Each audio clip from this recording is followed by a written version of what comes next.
Yeah, I just wanted to take, first of all, thank you for coming out this afternoon at such short notice. I appreciate that. I wanted to do a little bit of housekeeping with you all. We value your importance in getting out information in a timely manner.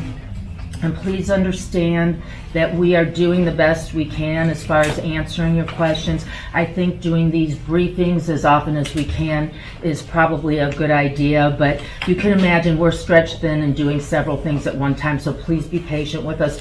Our website will always have the latest information in our Mississippi Ready app. We are now going to be updating our cases in real time, so we won't be doing press releases anymore. They will be on our website, and we will do social media posts saying that we have updated the website.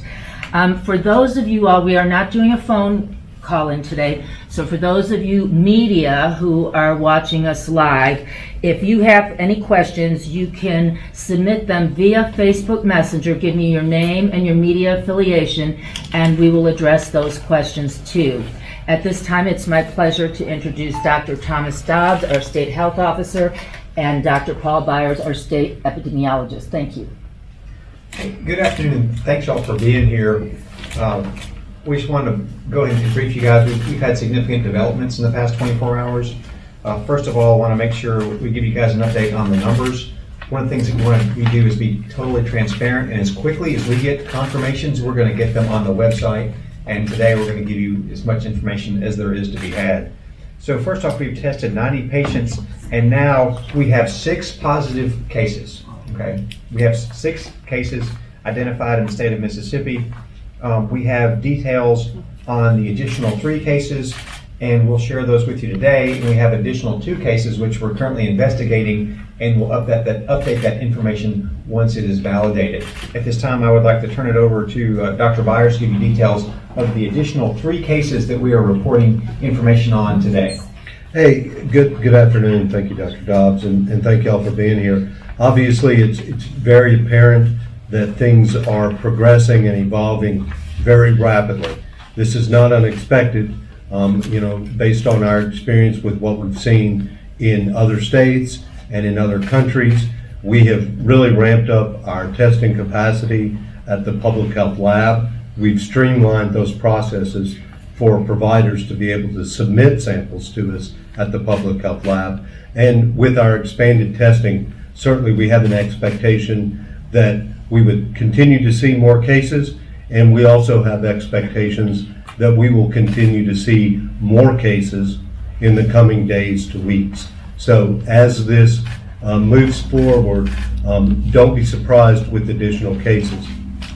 The 3 cases that we are reporting that we have information on today is an adult female over 65 who is a resident of Forest County who is currently hospitalized. Additionally, we have a male adult who is also a resident of Forest County who is currently not hospitalized but is isolated at home, and the proper precautions are being taken there. And then the third case is an adult female from LaFleur County. This patient is also not hospitalized, but is in fact self-isolated. As you might understand, and we talked about this yesterday, that one of our goals is to do complete and thorough contact investigation to identify not only potential sources of transmission, but to identify those individuals who are the closest contacts, who are at the highest risk, and take those appropriate public health measures in efforts to prevent further transmission. Just to let you know, we've been very active today. Certainly, we spent the better part of the day down at MEMA at the Emergency Operations Center, which is now activated at level 1, as we discussed. The governor should be in this evening, and we plan to brief him immediately when he gets back. He's been very involved. We today have had extensive outreach and had calls with about 400 healthcare providers, physicians, and facilities, explaining to the doctors how they can test and submit samples. They understand that they all have access to the testing if they want to test patients, either through our lab or through the commercial labs. Our turnaround time once it gets here is about 24 hours based on our current throughput. We do want to remind patients, please do not go to the emergency room. Call your physician, call your clinic, call your provider. Make sure that they have a chance to assess you and figure out if they need to isolate you or do any special precautions, because we want to make sure that people are taken care of, but we also protect the healthcare providers who are doing so much to make sure that we're well cared for. Want to talk a little bit about just social distancing and just reiterate a couple of things about that. Social distancing basically means just keeping space from one another, and a couple of things that we requested that folks do, and we've gotten a lot of calls about this also, is limiting mass gatherings to less than 250 people. Certainly if it's a smaller gathering and someone thinks it's prudent to cancel it, we are supportive of those decisions, and certainly leave that to the different individuals. And if you've probably noticed, a lot of things have been canceled if you're paying much attention. And then as regard to school closures, I know that's something that people ask about a lot. CDC has fortunately given us pretty good guidelines about best practices for school closures. We plan to review those very thoroughly whenever we're talking about school closure. These are decisions that are made in a partnership with local school districts and the Department of Education. Now, school districts have full authority to do what they think is proper, and we certainly wouldn't presume to supersede their authority, but we would request that if a decision is being considered to close schools, it's a big decision. It's very disruptive, and in certain circumstances, there's no evidence that's really beneficial to the community, so we would like to be very thoughtful before we make any decisions of that nature. Thomas, can you explain, because we talk about the 250 and people will say, well, schools have more than 250 people. We are talking about 250 people in a single location. Correct. Yeah, so we're talking about, there's more than 250 people in this building, right? But we're not all. Yeah. We're not all in one room. So, us in this room are worse shape than the rest of the building because of our close quarters. So, in a classroom of 30 people, that's one thing, but we're talking about assemblies, right? We don't want people getting together unnecessarily in the gym or whatever, where they're going to be commingling and perhaps coming into contact with a large number of individuals. And you're also going to be meeting with the superintendents on Monday. So we should have more information. We've been in contact with the Department of Education. Department of Education is a big part of our state operations, Emergency Operations Center at MEMA, down in Rankin County. And we are planning to talk to, hopefully, essentially every superintendent Monday afternoon. And can you talk a little bit about we're not going to be naming hospitals? Yeah, so when we report, we're not going to be naming hospitals. It's actually become somewhat stigmatizing. So if we name a county, it doesn't mean that the person is in a county in that hospital. So please keep that in mind to honor the privacy of the individual who might be there, because that might help identify an individual. And as we've seen some things that happen in other parts of the country, the distasteful events where people are identified, unfortunately, and also too to keep hospitals from being stigmatized. The hospitals, the healthcare personnel, professionals, doctors on the front lines are the heroes of this. We need to respect them and let them do their work. So at this time, well, you go first, Ross, today. 5 of the 6 cases are in Forest County. Do you believe you have a cluster in Forest County? Dr. Byers, you want to? No, we've identified 3 cases from Forest County at this point.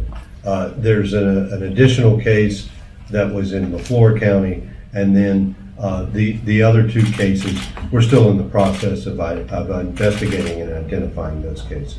Do you believe any of these folks had contact with each other? That's a great question, and certainly, when we see cases that close in time, close in proximity, one of the things that we're obviously concerned about is the possibility that what we're now seeing is community transmission.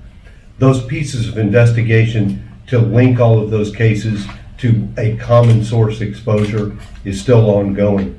But you're right, it is something that we need to be thinking about and considering now. When you say you're investigating to, what exactly does that mean? Have they tested yet? We've reported 6 cases now, right? But you're One yesterday.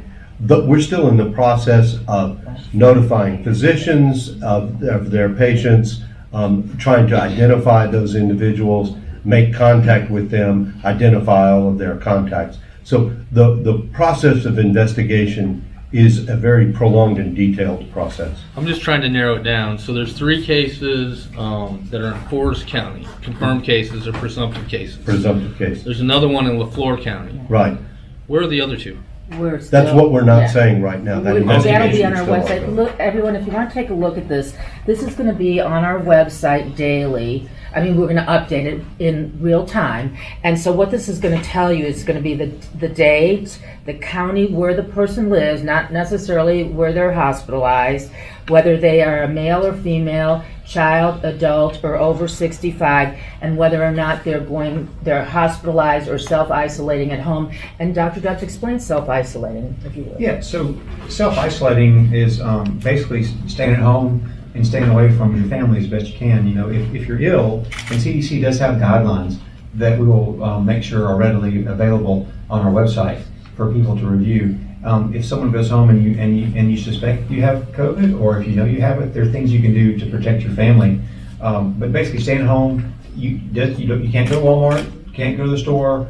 You need to get help to bring you food in, and we want to keep you out of the community to keep you from spreading it. And we're going to keep an eye on folks to make sure that they don't return to the community until it's safe. Dr. Dobbs, you said that the governor will be returning from Spain tonight. Yes, sir. Do you know whether the governor and his family will be going into quarantine? Because they have a lot of cases in Spain. We are meeting with him this evening, and I don't want to scoop what the governor's going to say, but he's going to make his own statement, and I'm going to meet with him, pretty much right after he gets back. Go ahead. I had the 2 that you guys aren't saying where those cases happened, you know where they're at currently, correct?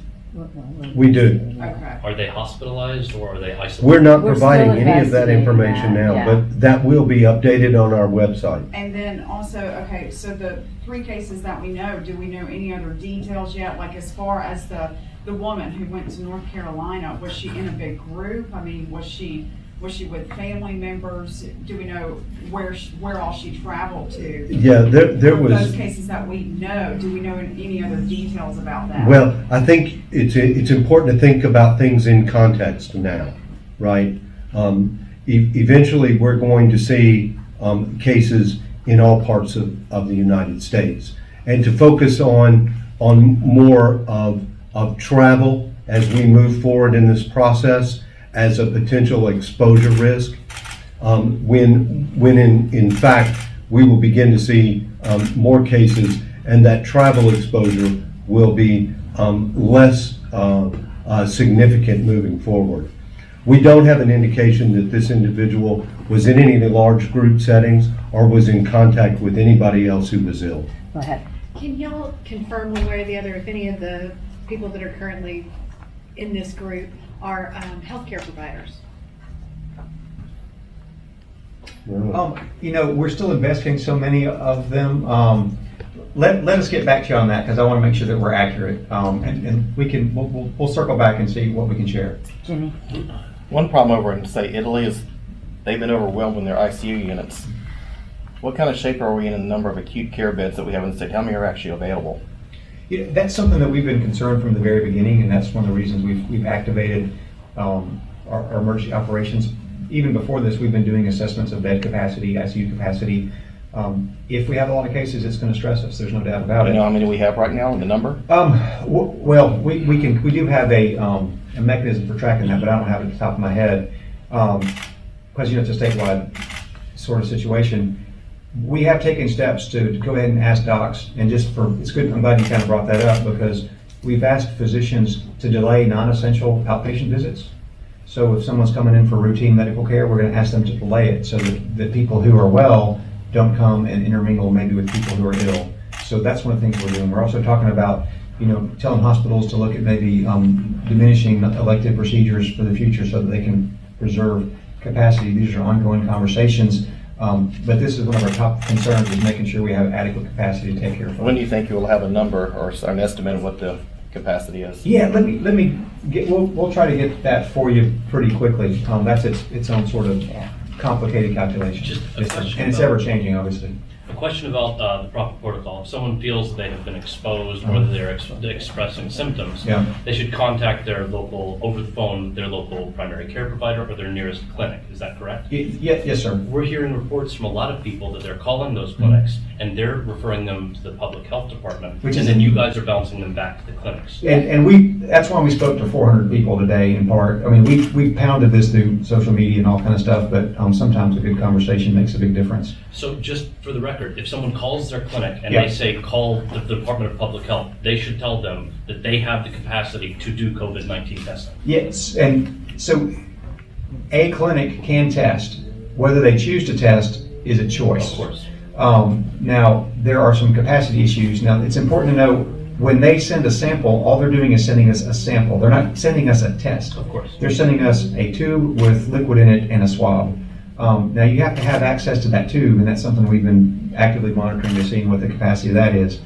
They can also send it to a commercial lab like LabCorp or Quest. So that's this is going to become normal. This is going to become normal clinical care. So if someone thinks they've been exposed and they're well, please do not worry, okay? Unless if we're contacting you or if you've been contacted by someone who says you need to isolate, that's one thing. But if you're just concerned, it doesn't mean you need to call your doctor. We do not test asymptomatic people. It's harmful actually because it gives people a false sense of security and it's not useful. So that's going to be important to know. Yes, ma'am. Well, and I know when we started all this, the basic advice was wash your hands, don't touch your face. If you go out and we all know what that was. Now as things are starting to ramp up and things are getting canceled and different things like that, is there any new advice, or for those of us who don't get to stay home for 3 weeks, because maybe, what do you advise for just the normal person who's got to go to work every day? Pay attention, be thoughtful. I mean, it's here. And it's going to be something that we're going to have to adapt to. We want to protect our high-risk folks, right? So more than anything, make sure that we don't make unnecessary trips to the nursing home. Make sure that older folks don't travel. If you are one of those people, protect yourself and be mindful about where you're going. We're still in some. We've activated some things like social distancing strategies, but we're also talking with employers and especially within state government. We've had extensive conversations about getting ready to implement telework. Looking at what would happen if you have a reduced staff. So all of these things are active and encourage people to know their role. There's clear guidance on CDC and through our website. So everybody needs to know what you're supposed to do, but stay alert because we're going to ramp these things up gradually as they're indicated. But there's no reason not to live your normal life other than making sure we are very protective of our vulnerable people right now and be aware when these things do change. Go ahead. Just a couple of different questions. How long does it take for symptoms to develop, and say in the next couple of weeks, how many more cases do you predict we'll have? Boy, I wish that we could predict, right? I think we're just going to have to kind of wait and see how that unfolds. We're not going to be surprised if we have additional cases where in the state those may be found, and the number. We'll have to see how this plays out. But you've seen just yourself how quickly in just a matter of a couple of days how many new cases we've identified. From the time that an individual is exposed to somebody who's infectious, it can take up to 14 days before they begin to show symptoms. So that's the incubation period. It's probably shorter than that. It's probably 5 to 6 days, but the range is up to 14 days. Go ahead. Where should folks who are uninsured go to test? That's a great question, and it's come up a lot. First of all, the Department of Health doesn't have clinical staff. We don't provide primary care, so we wouldn't have anybody there to provide a clinical assessment. And most things that people have now, even though COVID's here, most things that people have are not COVID. They need to be taken care of for whatever they do have, and we don't want to let people's care be compromised because we have sort of blinders on about everything being COVID. So if you're ill, you need a clinical assessment to make sure that the right thing's done. We have been in contact with the community health centers just today, making sure they understand what needs to happen and how they can get access to the test. If the test is done at the Department of Health, the test is free.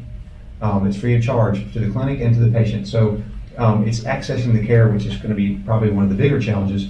And we've talked with providers across the state saying, we encourage you to be flexible, and if there's back balances and stuff like that, this is a different scenario, and we'd encourage you to, step up to the plate and understand that this is an extraordinary circumstance. It's a team effort. We all need to work together. How many tests do you have? It changes daily.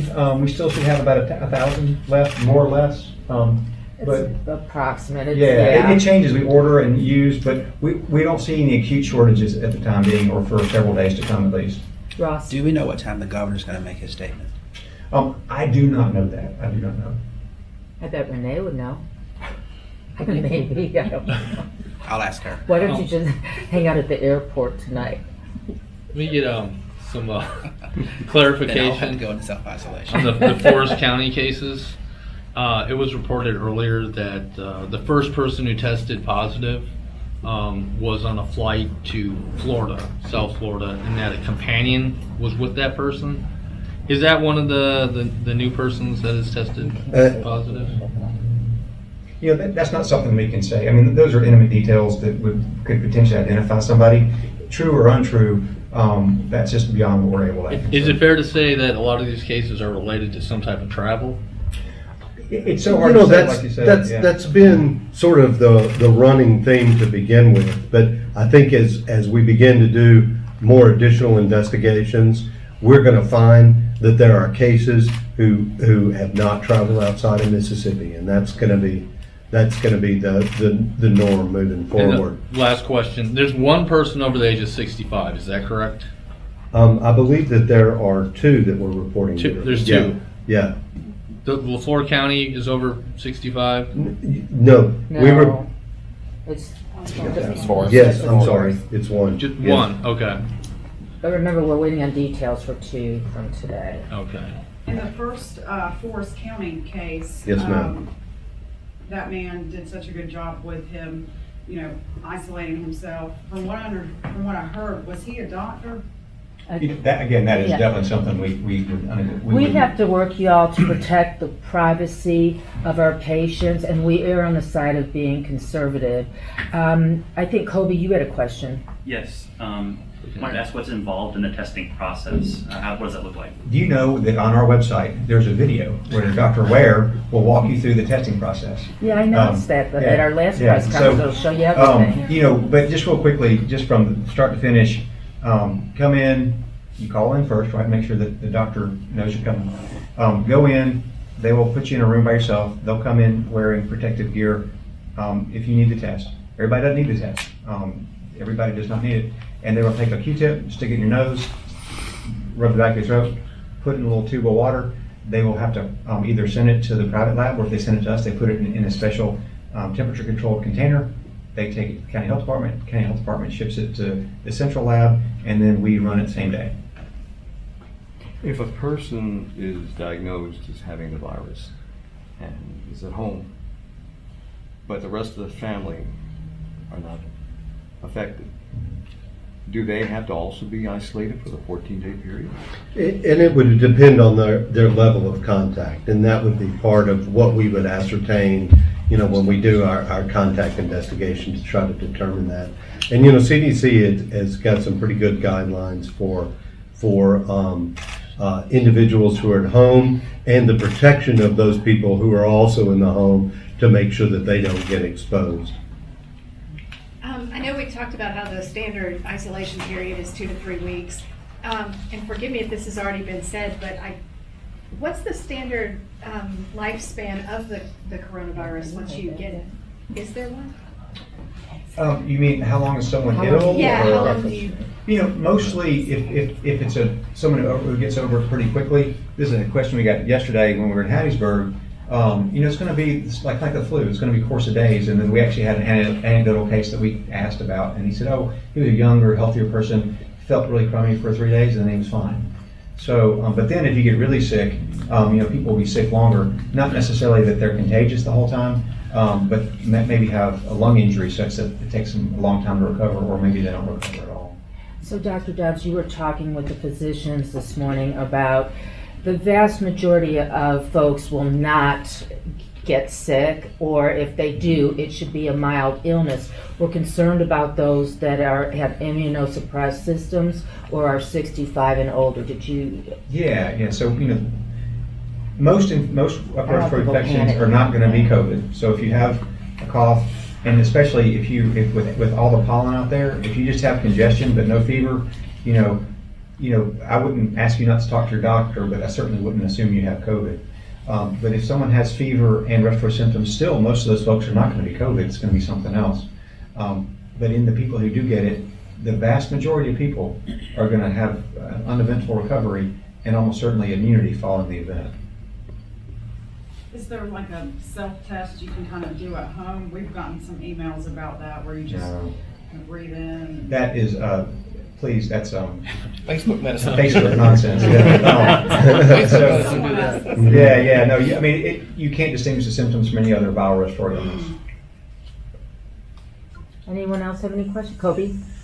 With Louisiana changing to where they're shutting all their schools down for the next month, is Mississippi looking deeper into school closures at all? Like I said, we're going to work closely in concert with local school districts. They have authority to do as they think appropriate, but we're not recommending closures right now. We're following the CDC guidelines, which I think are publicly available, as far as like if y'all want to look at that when they're recommended. But at this stage of activity within the state and within local communities, it's not recommended. But then again, we're considerate to other people's concerns and would like to be in consultation with school districts and Department of Education if those thoughts are being considered. I just have one more, I've got a Facebook person asking me about reinfection rates. Is this something like some diseases where you get it and then you're immune to it, or does it come back? It looks like you're immune to it. Reinfections of this sort of thing do occur in people who are severely immunocompromised, right? But even then, it's pretty rare. By and large, we expect people to have immunity after it. Some of the reports earlier from China and places, one of the things you have to realize is that if you do 1 million tests, some of the tests are going to get kind of screwy. So that's not surprising. But if it's a DNA test, sometimes the DNA or the RNA, the genetic material that's there, will stick around longer than the infection. And so sometimes people get confused and think they're reinfected when it's just residual material from their initial infection. Anybody else have any questions? Okay, so don't forget, check the website. We will put something out on Facebook letting you know that we've updated our number of cases. I'm sorry, can I just get some clarification on the investigation, the cases that are under investigation? They tested positive, or how does that work? They did test positive. They had did a positive test, yes. But you're not announcing additional details? Because we are That is just correct. digging in Yeah. on the details, Okay. because it's a laborious process. So it's fair to say there are 6 presumptive Yes. cases? There Yes, sir. are, Yes. that is Yes, sir. accurate. Is there a reason that those 2 cases have not been disclosed It's where the hot off others the have? press. We just got it. It's We just hot got off it. the Literally press. now? Yeah. We yeah, literally found literally. out before you guys When walked do you in think here. when do you think we might know where those cases are located? Tomorrow, Yeah, tonight. we'll update the website, and I encourage y'all to check the website, because as we get more cases, those are going to be posted there with those updates. Thanks, everyone. We appreciate you. I appreciate y'all getting the Thanks, message out. y'all. It's very important. Thank you. Great, almost like a candidate for it.